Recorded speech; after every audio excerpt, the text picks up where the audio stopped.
What's up, my imaginary friend? I'm so glad I can see you. Well, I can't really see you, but I'm glad you can see me.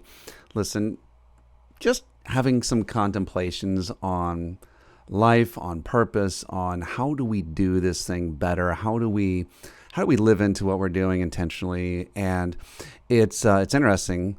The Bible in Hebrews chapter 12 says, "Be careful of those things which so easily ensnare us." Actually, I probably should read it. It says, "Therefore, seeing that we are encompassed by so great a cloud of witnesses, let us lay aside every weight and sin which so easily ensnares us, and let us run with patience the race that is set before us." And this isn't not a Bible lecture on anyone's map here.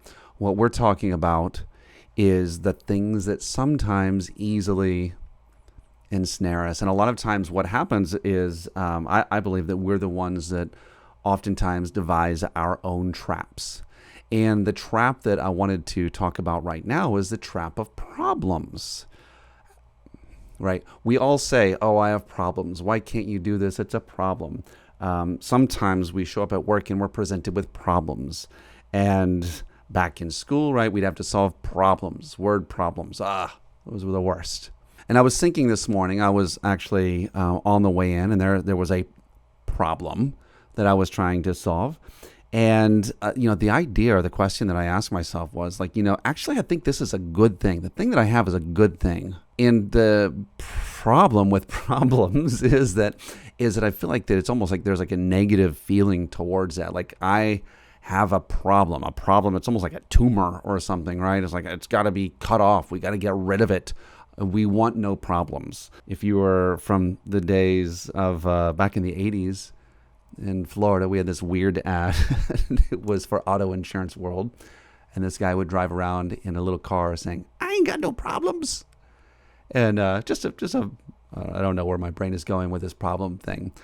But the idea is, or at least the thought that occurred to me was, what if you didn't view it as a problem? What if instead you looked at it as a puzzle? So if instead of problems we had puzzles, we might actually approach things a little bit differently. A little bit more just into like some of the ways that I notice that I and others deal with problems. Actually, one of the biggest things that we do with problems is we avoid them. And sometimes the reason that we avoid them oftentimes is I think problems are perceived of as difficult. They're perceived of as something that is a work. It's going to require effort. I'm going to have to exert some sort of force to control and to make this thing go away. And that's the other thing. We want a problem to go away. And I guess like whenever I look at that almost like removes from us, number one, a sense of power and agency. Number two, we're actually not looking at what life is presenting to us. We're not looking at the actual opportunity behind what's there. And sometimes the opportunity is evident, and sometimes it's not. I'll explain that one here in a moment. Actually, we had an interesting part of our trip. We just got back from a 32-day trip, dream trip for me, where we drove up from Florida up to Washington and drove down the Pacific coast, all the way down almost to Mexico, all the way down to Sunset Cliffs in San Diego. But there's actually a real interesting lesson from that. But the idea is like, what if we looked at what we had as a puzzle and not a problem? It's a puzzle, not a problem. So there's something that's been kicking my butt a little bit. And I noticed that my energy, my mind, my engagement is just like the kid that bothers you. And God, I hate the idea that I'm even saying that a kid bothers me. And I've at times wanted to be like, "Go away, I'm reading," or "Go away, I'm watching this TV, thing on Netflix," or "Go away." It's almost like someone presents something that needs to be solved. And instead of stepping into that and seeing the opportunity, we actually I have dismissed that. I'm sure I'm not that strange. I'm sure you have too. Pushed it away or procrastinated it or whatever. And these things add up, by the way. These things add up. Anyway, I was looking at a problem, and this morning said, I'm gonna choose this to be a puzzle. And instantly my energy around this thing changed, and I feel like I have a solution for something that I've been scratching my head on for the past few weeks. And we'll see. Is it the answer? Who knows? Does it matter? Nope. I was able to take a step forward. And from there, I can take another one and another one and another one, right? I get a different vantage point from each step. So let me tell you how this actually worked into or a real practical way that this worked into our life. So we were in the middle of the trip. We were in Oregon. Oh gosh, the coastline of Oregon. If you've never been there, go. Amazing, amazing, amazing, amazing cliffs, rocks, caves, and anyway. So we had gone to really probably the coolest place I've ever been to. It's called Hugs Point, I think it's called. And along the coastline, we got out. There were caves and cliffs and rocks and water, ocean, and just like so many cool things. Had a beautiful moment with my family. And when we got back to our vehicle, I see a note flapping in the wind. I'm like, I know nobody is writing us love notes. What is this about? And as I got closer, I saw what it was about. We had a rear cargo carrier. So let me back up. My wife, myself, and our 4 youngest children, we now call them the 4. We have 8 children total, but we have now our youngest 4, the ones who were in the house, went on this trip together. We were all packed into our Subaru Ascent, and the way we were able to do that was we had surfboards strapped to the top, and we had a cargo carrier on the back. That's how we were able to take this trip, and it had this waterproof case that, it was a really cool thing. Well, the note had told us, hey, I saw someone hit your cargo rack, and here's our license plate number. Well, the rack had been completely bent. Completely. It was nighttime, and the way that we had slated our trip was we were going to be leaving the next day. We normally would stay 1 to 2 days, sometimes 3 or 4 in different areas. And we were leaving the next day, and we didn't have a cargo rack. No problem. I get on the phone, find one actually at a Tractor Supply store. And it was a little bit different, little different size. Well, first off, when I found that out, I was just purposed in my heart already from the beginning that it's hey, listen, there's nothing, we're not going to take good or bad, positive or negative, highs or lows from any of this stuff. We're just going to step into it, anything, so we can be completely there for whatever each moment brings to us. And this was one of those moments. I said, hey guys, all the kids were there. Hey, this is that moment, guys. Here it is. Let's just, let's look at this as, I may have even said, let's look at it as a puzzle. It's no big deal. We'll solve it. Let's solve this. And so there may have been a moment where someone got oh my gosh, I can't believe someone did this, but it was just maybe a second or two. We were clicked right into that right problem solving mode, puzzle solving mode. We went home. I actually, like I said, I found another comparable carrier via phone calls on the way home, actually Google and then phone calls.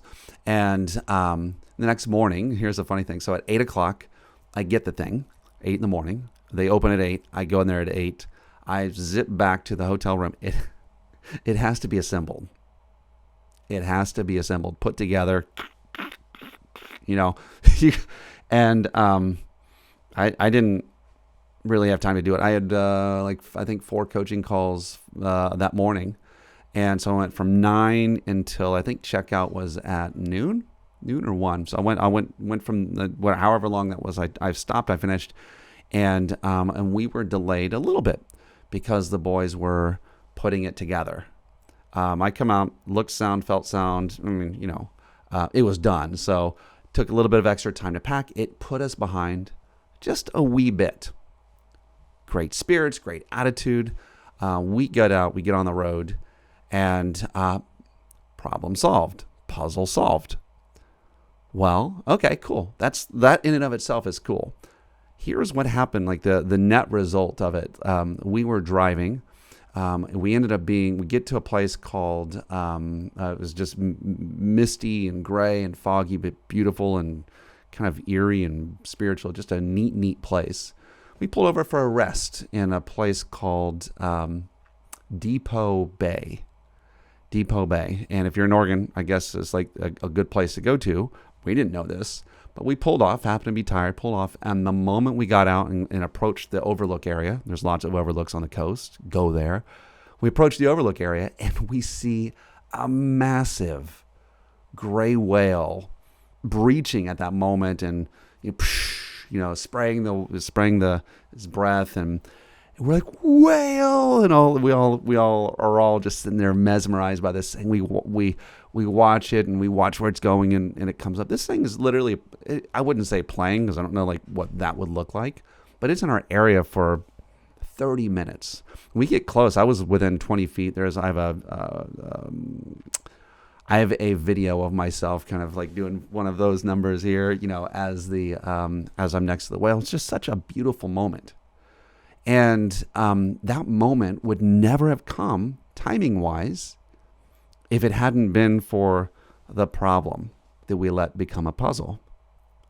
And the cool thing is even if the problem had been a problem, we would have been whiny, angry, and mean.